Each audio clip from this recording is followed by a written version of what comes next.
what is it about your dough that really makes this pizza so special? I think one of the things that makes the dough at CPK special is the honey. We have a little bit of honey in the dough, and it gives it a tad of sweetness. So that right there. And it sets us apart from everybody else. Now the most important part, right? We've got to stretch our dough. So we're gonna go ahead. I'm gonna have you sprinkle a little bit of flour on top of your You just want to dough. coat the whole thing? Yeah, just coat the whole thing, and it's gonna really help us to spread the dough around and get it to the shape and size we want. This is just to help us to manipulate the dough to get it to the right size. So the first thing we're gonna do is we're gonna take your fingers and we're gonna kind of take an indentation. We're gonna go around the dough in about a 1/2 inch around the dough, and then we're gonna create this little rim. This is fun. It's like an art project. Well, and then we're gonna flip it over. Okay. And we're gonna do the same thing, and be careful not to touch the rim. And you can kind of see the indentation right here. Here, we'll put a little more flour on there. Okay. And you look like yours is pretty good. Okay, so we're gonna do the same thing. So about a 1/2 inch, right? So you wanna follow the lines that Yeah, you're follow seeing. the line. Great. And basically what we're doing here, you can see we're forming a rim, right?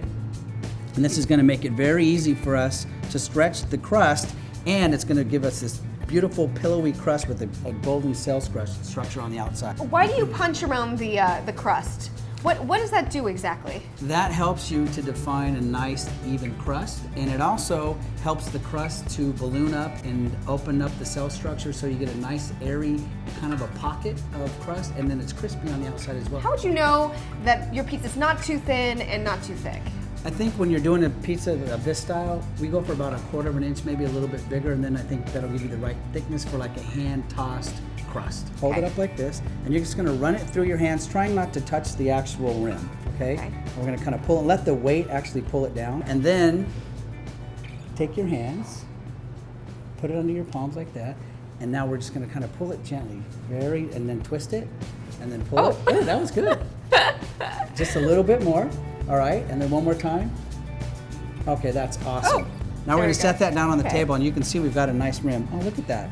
You're a pro already. Mine's not quite yours, but well, it looks pretty darn good to me. So now we're gonna take it and just put your fingers right on the edge of the crust without touching the crust again, okay, or the rim, and then we're just gonna pull it, okay? And pull it apart and pull it, and you can see it stretching. And we're gonna do that until we get it to about 9 inches in diameter. And you're doing a perfect job because you're not touching the rim. That's great.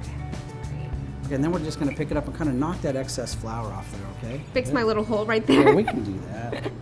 Just mend it together. Elastic, but at the same time it does give a little bit, which is nice. Right.